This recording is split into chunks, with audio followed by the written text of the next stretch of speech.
자, 오늘은 창세기 24장 60절입니다. 그들이 리브가에게 축복하여 이르되 우리 누이여 너는 천만인의 어머니가 될지어다. 네 씨로 그 원수들의 성문을 얻게 할지어다. 아멘. 제목은 너는 천만인의 어머니가 되어라 입니다. 이 말씀은 이제 리브가를 시집 보내면서 그의 오빠인 라반이 그에게 축복해 주는 말씀이 되죠.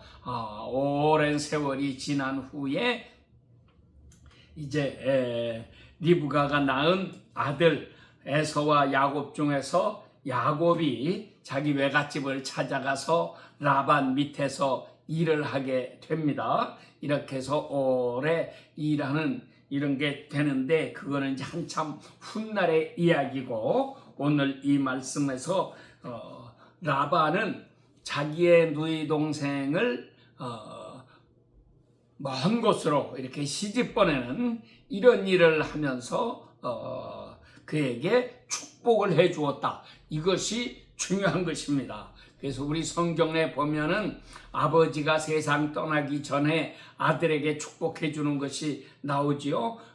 그래서 이삭이 야곱과 에서에게 축복해 주는 이야기, 또 야곱이 죽기 전에 자기 12 아들들에게 축복하는 이야기, 모세가 세상 떠나기 전에 이스라엘 12지파를 향해서 축복해 주는 이야기, 이렇게 다 나오고, 또 요셉도 자기가 세상 떠나기 전에 자기 그 에브라임과 므낫세 2 아들을 위해서 아버지 야곱에게 축복을 받게 하는 이런 일도 있고, 이렇게 해서 이 선대의 축복을 받는다고 하는 것은 너무 아름다운 일이 아닐 수가 없습니다. 그런데 리브가의 경우는 아마 아버지가 세상 떠나시고 없었던 것 같아요. 그러니까는 오빠가 라반이 자기의 누이 동생을 위해서 이렇게 축복해 주는 거죠. 그런데 우리라고 하는 말을 쓴 거를 보면은 자기만이 아니가 자기가 혼자만 이렇게 축복해 주는 것이 아니고 이제 어머니도 포함하고 다른 형제들도 이렇게 포함해서 먼 곳으로 시집가는 그 누이 동생을 위해서 진실한 마음으로 하나님 앞에 이렇게 믿음을 가지고 축복해 준 이런 것으로 우리가 생각할 수가 있습니다. 그래서 우리 성경에서 가장 중요하게 생각하는 것이 윗대들의 위 어른들로부터 축복을 받으면서 이렇게 살아가는 생활이 얼마나 아름다운 생활이냐 하는 것을 우리는 먼저 마음에 깊이 새겨야지만 하겠습니다. 그래서 이것은 어른을 공경하는 마음에서 나오는 것이고, 어른들이 축복해주면 그 축복이 반드시 이루어진다고 하는 것을 믿는 마음에서 이루어지는 것이고, 이렇게 되지 않습니까? 유대인들은 그래서 인사가 샬롬 샬롬 이렇게 2번 하죠. 평강할지어다 평강할지어다. 이것이 우리나라 사람들은 인사가 안녕하십니까? 근데 이렇게 안녕하십니까? 라고 물어보는 말로 된 거는 우리 지난 우리의 삶을 돌아볼 때에 일제 치하에서 참 어렵게 탄압받고 살았기 때문에도 그럴 거고, 6.25 전쟁 이후에 먹고 살기도 어렵고, 정말 그래서 아침에 인사가 진지잡수셨습니까? 하고 묻는 것도 얼마나 우리가 굶주리고 살았습니까? 지금은 너무나 잘 사니까 먹을 거 걱정 안 하고들 살긴 하지만, 그래도 옛날에 다 가난하게 살았기 때문에 이렇게 되고, 또 누구 반가운 사람 만나면은 언제 한번 식사 같이 합시다 하는 약속을 하는데, 사실은 그건 하나의 인사말이지 진심으로 식사를 같이 하게 되는 일은 거의 일어나지 않지만, 여하간 이렇게 밥 먹는 것과 우리 한국 사람들은 많이 연결되어 있고, 또 안녕하다고 하는 이 평강의 복을 빌어주는 이런 말씀과 연결되어 있는 그런 민족입니다. 유태인들도 그렇고 우리 한국 사람도 그렇고 이런 것이 다르잖아요. 미국 사람들의 인사는 굿모닝입니다. 또는 How are you? 이렇게 물어보고, 그러니까는 좋은 아침입니다 라기보다 좋은 아침이 되세요 그런 말이죠. 그리고 good night, 좋은 저녁이 되세요 그런 말이고, 우리가 주말을 맞이할 때도 마찬가지. 그래서 날마다 행복한 날이 되기를 위해서 상대방에게 축복해주는 이런 말씀을 가지고 인사를 하고 있습니다. 그래서 우리도 정말 이런 정신을 잘 배워가지고 남에게 자꾸 축복해주는 일을 해야지만 하겠습니다. 이제 그런 면에서 우리가 교회를 다니긴 다녀도 우리 성도들이 목사님으로부터 이렇게 축복을 받는 일이 얼마나 복된 일입니까? 그래서 목사님 찾아가서 머리를 숙이고 가서 안수를 받고, 그래서 이렇게 기도해 주시는 것을 우리가 받고, 그러면서 믿음으로 아멘 아멘 받아가지고 하나님께서 나에게 이렇게 복을 주셨다 하는 확신을 가지고 감사하면서 사는 사람은 참 복된 사람이고, 이런 것이 없이 멀뚱멀뚱 이렇게 지내고 인사도 제대로 안 하고 살고 이렇게 하는 사람들은 그만큼 큰 복을 받지 못하는 사람들이 되는 거죠. 우리는 복을 사모하는 사람들이 되어야지만 하겠습니다. 그래서 우리가 윗사람으로부터 이렇게 복을 받는다, 이건 아름다운 일이 아닐 수가 없는 것입니다. 자, 그러면 이 말씀 속에서 우리가 배워야 할 것, 특별히 생각해야 될 것이 몇 가지가 있습니다. 이 축복의 특징, 첫째로 우리가 생각해야 될 것은 일반적으로 아버지의 축복을 이렇게 받는 거지만 여기는 오빠가 축복해 주었다. 여하간 윗사람이 축복해 주는 것이 중요한 거예요. 그래서 우리 히브리서에서도 뭐라고 했습니까? 아랫사람이 이 높은 사람들로부터 축복을 받는다. 멜기세덱 이야기를 7장에서 멜기세덱 이야기를 하면서 이제 멜기세덱이 아브라함에게 축복해 주었다. 그러니까 멜기세덱이 얼마나 높은 사람이냐 하는 거를 소개하느라고 이렇게 설명하고 있습니다. 여하간 우리가 남에게 축복해 주는 사람은 높은 사람이 되는 거고, 남에게 축복해 줄 줄을 모르는 사람은 낮은 사람이 될 수밖에 없는 거고, 그렇게 되지 않겠습니까? 그래서 남에게 축복해 주기를 배우는 사람이 되어야겠습니다. 그래서 우리가 이렇게 직접 사람을 만나서 뭐 안수하고 기도해 준다든지 안수를 안 했든지 간에 그거는 중요하지 않더라도 우리가 남을 위해서 축복해 주는 사람이 된다고 하는 것은 내가 그만큼 높은 사람이 된다는 얘기고요. 또 우리는 겸손하게 윗사람에게 안수를 받으며 축복을 받는 이런 사람으로 새롭게 변화를 받아 나가야지만 하는 것입니다. 그런 면에서 우리가 하나님의 은혜를 사모하고 하나님께서 내려주시는 복을 충만히 받는 이런 사람들이 다 되어야지만 하겠습니다. 늘 겸손한 마음으로 은혜를 사모하면서 복받기를 사모하고 살아갈 때에 하나님의 놀라우신 구원과 생명의 역사가 우리 가운데에 일어나게 될 것입니다. 그래서 우리가 이런 복을 꼭 받으면서 살아야지만 되겠다 하는 거죠. 또 우리가 어디 먼 곳을 갈 때라도 반드시 어른께 말씀을 하고, 우리말에 옛날부터 그랬어요. 출필곡하고 반필면하라.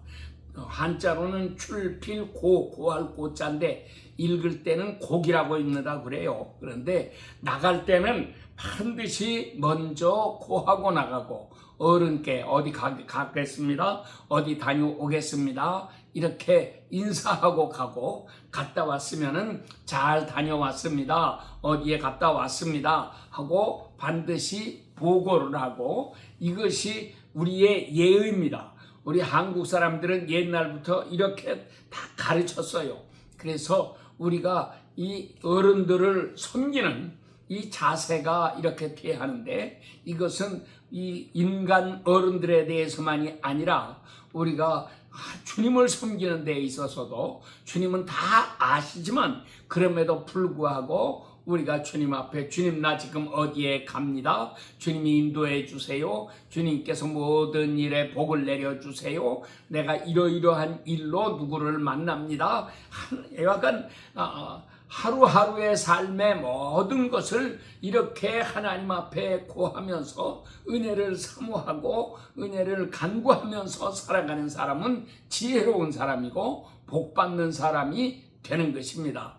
여러분들이 이런 생활을 잘 이루시게 되기를 축원합니다. 아멘. 자, 그래서 이렇게 복을 받는데, 라반이 자기 누이 동생에게 뭐라고 복을 빌어 주었습니까? 너는 천만인의 어미가 될지어다, 이렇게 복을 내려 주었어요. 그러니까는 무슨 얘기예요? 복 중에서도 천만인의 어미가 되라, 많은 자손들을 낳으라고 하는 그런 얘기죠. 이 말씀이 하나님께서 애초에 사람을 만드시고 생육하고 번성하여 땅에 충만해라 하고 복을 내려주신 것과 같은 성격의 것입니다. 그래서 하나님도 아브라함에게 하시는 말씀이 너의 자손이 저 하늘의 별과 같이 바닷가의 모래와 같이 이렇게 많아지게 될 것이다, 너는 여러 민족의 아버지가 될 것이다, 이렇게 얘기를 하셨어요. 그래서 처음에는 아브람이라고 했는데 이것은 큰 아버지라, 아버지 가운데서도 아주 큰 아버지다라는 뜻이라고 하는데, 이거를 아브라함이라고 바꿔주시죠. 아브라함이란 말은 열국의 아버지다, 이제 그런 뜻입니다. 그러니까는 아브라함은 많은 민족의 아버지가 된다고 하는 것입니다. 실제로 아브라함은 우리가 잘 아는 대로 이삭을 통해서 이스라엘 민족만이 아니고 또 이스마엘을 통해서도 이스마엘 족속의 아비가 되는 거고, 그 나중에 후처를 통해서 6 아들을 낳았는데 그들에게도 또 아비가 되는 거고, 아브라함으로부터 많은 민족들이 이렇게 갈라져 나왔습니다. 오늘날 저 이슬람 지역의 사람들은 자기들이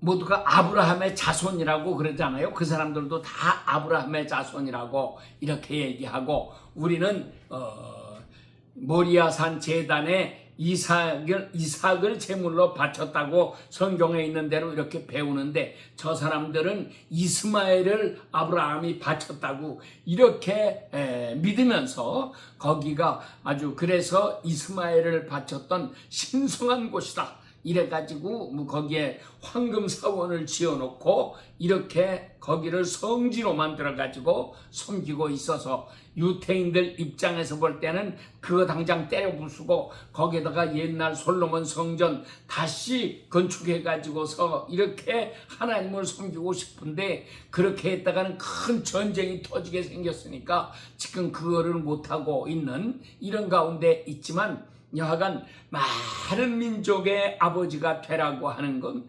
놀라운 복이 아닐 수가 없습니다. 그런데 여자에 대해서도 많은 민족의 어머니가 되어라, 사실 이거 얼마나 놀라운 얘기입니까?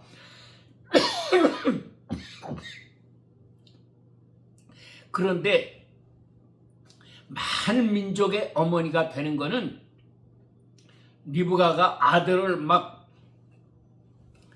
정말 한타스 12명씩이라도 낳고 막 이렇게 했으면은 얼마나 좋았겠어요. 그러면 많은 민족의 어머니가 된다 할 수 있었을 텐데, 달랑 하나밖에 안 나왔잖아요. 이삭 하나밖에 안 나왔습니다.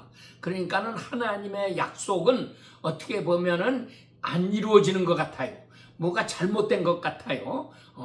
그런데 사실은 하나님의 약속은 천천히 이루어지면서 처음에는 안 이루어지는 것처럼 보이는데 이것이 오랜 시간을 거쳐서 엄청나게 나타나는 것을 우리가 볼 수가 있습니다. 그래서 하나님의 약속을 여러분들이 확실하게 꼭 믿고 이렇게 하나님의 말씀 안에서 살아가는 사람들이 되시기를 축원합니다. 자, 그런데 중요한 거는 아들에게 이렇게 축복을 해준 게 아니고 여자에게 축복을 해줬다고 하는 것이 중요한 거죠. 그 말씀 속에서 우리는 여자의 중요성을 배워야지 하는 것입니다. 여자의 중요성을 어떻게 배우느냐?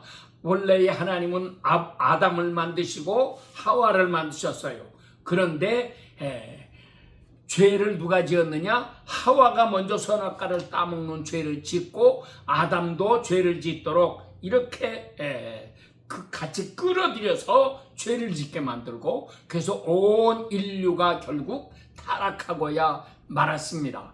이런 면에서도 여자가 얼마나 중요한가를 우리가 살펴봐야지 하는 것입니다. 그래서 여자를 정말 잘 만나면 놀라운 복을 받는데 아담은 내 하와를 가리켜서 내 뼈 중에 뼈요 살 중에 살이라고 이렇게 좋아했지만 그러나 그 여자로 말미암아서 타락하게 되고 자기의 모든 후손들을 불행 속에 떨어뜨리고 말았다고 하는 것은 하나님 앞에서 부끄러운 일이 아닐 수가 없는 것입니다. 그러므로 우리는 남자고 여자고 간에 누가 더 잘나고 못나고가 아니고 결국은 다 같이 이렇게 타락할 수밖에 없고 이미 타락한 씨를 받아가지고 우리가 세상에 태어났다고 하는 걸 생각하면서 하나님 앞에 정말 늘 조심하고 살고 기도하면서 살고 죄 짓지 않도록 이 마귀와의 싸움에서 승리하면서 사는 이런 사람들이 꼭 되어야지만 하는 것입니다. 여러분 날마다 마귀와의 싸움에서 승리하시기 바랍니다. 우리는 하루하루를 순간순간을 마귀와 전쟁하면서 쌓은 십자가의 군사들입니다. 그러니까 혹시라도 우리가 미혹을 받아가지고 미끄러져서 마귀에게 패배당하는 그런 일이 없게 되기를 축원합니다. 우리 계시록 2장 3장에 보면은 각 교회의 맨 끝에 하나님께서 약속하십니다. 거기에 이기는 자에게는 내가 이러이러한 상을 주겠다 이렇게 말씀을 하고 계시는데 거기에 지는 자에게도 이런 상을 준다 그런 말씀은 전혀 없어요. 그러니까 우리는 반드시 이기는 사람이 되어야 합니다. 마귀의 유혹을 이기고 우리가 하나님께 영광을 돌리면서 살아가는 거룩하고 복된 백성들이 다 되시기를 축원합니다. 이렇게 우리가 살아가야 되는데 그 다음 세대인 이제 이삭이 리브가와 결혼했고 그 다음에 리브가가 쌍둥이를 낳았죠. 에서와 야곱 이 두 쌍둥이를 낳았는데 에서가 나중에 40세가 돼가지고 장가를 들었는데 가나안 사람을 얻어가지고 이렇게 장가를 들었는데 그의 새로 맞은 며느리가 시어머니인 리브가가 볼 때는 너무 마음에 들지 않았습니다. 그래가지고 야곱에게는 너는 여기서 아내를 취하지 말고 내 친정으로 가서 외삼촌 댁 찾아가서 내 친정에서 아내를 구해가지고 와라 이렇게 부탁을 하지 않았습니까? 그래서 그런 면에서 여자가 얼마나 중요한가 하는 것을 우리가 깊이 깨달아야지만 하는 것입니다.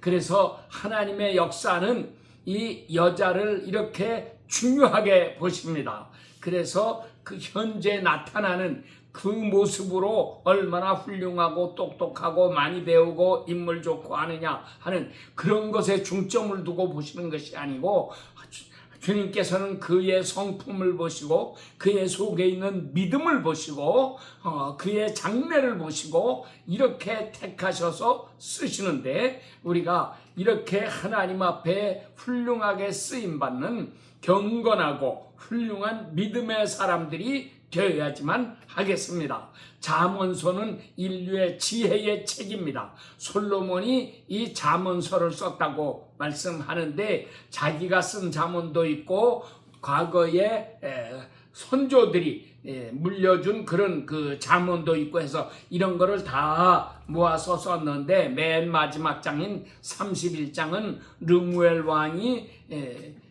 그 잠언인데, 그의 어머니가 르무엘 왕에게 경고하시고 축복한 해준 그런 말씀을 쓰고 있는데, 그 잠언의 맨 마지막이 31장 10절부터 31절까지의 말씀은 누가 현숙한 여인을 찾아서 얻겠느냐, 그 값은 진주보다도 귀하니라, 이런 말씀으로 시작이 돼서 설명을 하고 있습니다. 그러니까 정말 우리가 나라를 살리느냐 못 살리느냐, 이거는 여인들의 손에 달려 있다고 해도 과언이 아닙니다. 그래서 우리 김한란 여사 같은 분은 이화여대를 세우시면서 우리 한국 여성교육을 새롭게 해야 되겠다, 여자가 깨어나면 한국은 살아날 수 있다 하는 이런 그 정신을 가지고 여성교육에 힘썼습니다. 여자가 타락하면 남편을 이렇게 타락시켜서 나라를 망하게도 할 수 있는 거고, 여자가 정신을 바짝 차리고 남편을 잘 보좌해서 신앙으로 살고 열심히 기도하면 한나와 같이, 엘리자벳과 같이 이렇게 기도하는 사람이 되면은 나라를 살려낼 수 있다고 하는 것을 우리에게 깨우쳐 주었습니다. 그래서 우리 대한민국이 앞으로 어떻게 하면 세계적으로 가장 훌륭한 나라고, 지금도 큰 복을 받아서 세계를 끌고 나가고 있지만, 이렇게 끌고 나갈 수 있는 근본 밑바탕에는 기도하는 사람들이 있기 때문입니다.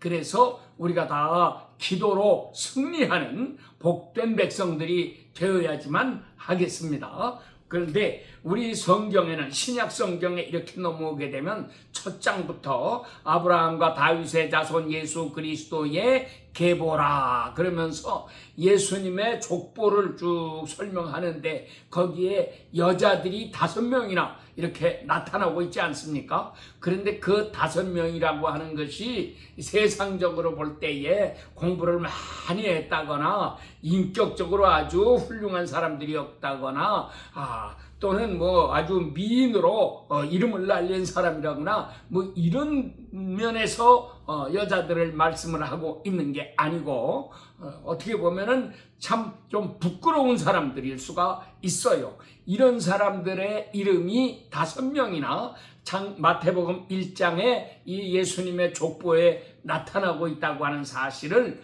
우리가 기억해야지 하는 것입니다. 또 하나님께서는 예수님을 여인의 자손으로 보내셨다. 예수님은 아브라함과 다윗의 자손이시고 요셉의 아들이시고, 이렇게 태어나시면서 동시에 예수님은 여인의 후손으로 이렇게 태어나셔서 우리 인류를 생명의 길로 이끌어내신 놀라우신 역사를 이루었다고 하는 것을 우리가 늘 기억하면서 정말 마지막 때에 훌륭한 사람들이 되어야 합니다. 여자에 대한 얘기를 한 가지 더 해야 된다고 하면, 우리 모두가 다 여자라고 하는 거죠. 예수 그리스도는 신랑이고 우리 교회는 다 여자들입니다. 그의 아내 신부들입니다. 그런 면에서 우리가 교회의 일원으로 살아간다고 하는 것은 그 신부의 지체가 되어가지고 살아간다는 이야기거든요. 그래서 하나님께서 신부에게 요구하시는 것은 가장 중요한 것이 정결한 거죠. 이렇게 해서 순수해야 되고 정결해야 되고 신랑만 뜨겁게 사랑해야 되고 이 세상 거 헛된 거 사랑하고 거기에 속아 넘어가면은 안 되는 것입니다. 그래서 우리가 우리의 신랑 예수님만 진심으로 사랑하고 주님 말씀 안에서 승리하는 복된 성도들이 다 되어야지만 하겠습니다. 여러분들에게 이 아름다운 일들이 이루어지게 되기를 축원합니다. 자, 우리는 리브가에게 천만인의 어미가 되라고 말씀했는데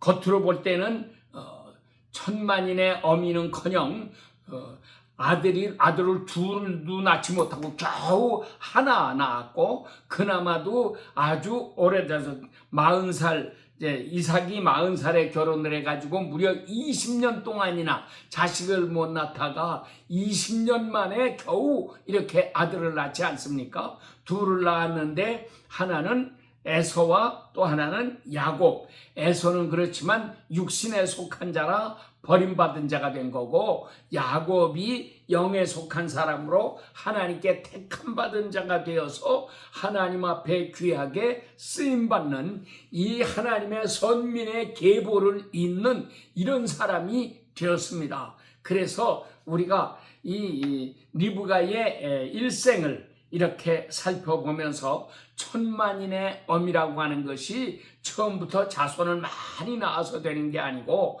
하나를 낳더라도 진실한 사람을 낳아야지만 한다고 하는 거죠. 그래서 우리가 다 정말 믿음으로 살고 은혜로 살고 예수님을 마음에 모시고 살아가는 이런 사람이 될 때에 우리도 그리스도 안에서 아브라함에게 약속하신 복을 다 받게 되는 것이고 그 복이 우리를 통해서 우리 모든 믿는 사람들에게 전파되고 우리 모든 후손들에게 이것이 전달된다고 하는 이 아름다운 역사를 바라보면서 우리의 남은 삶을 새롭게 해야지만 하겠습니다. 그래서 우리는 어떻게 살아야 되느냐? 옛날 유태인들은 광야에서 애굽에 나왔어도 광야에서 다 죽고 말았습니다. 왜 거기서 그렇게 죽고 말았습니까? 그들은 성령으로 살지를 않고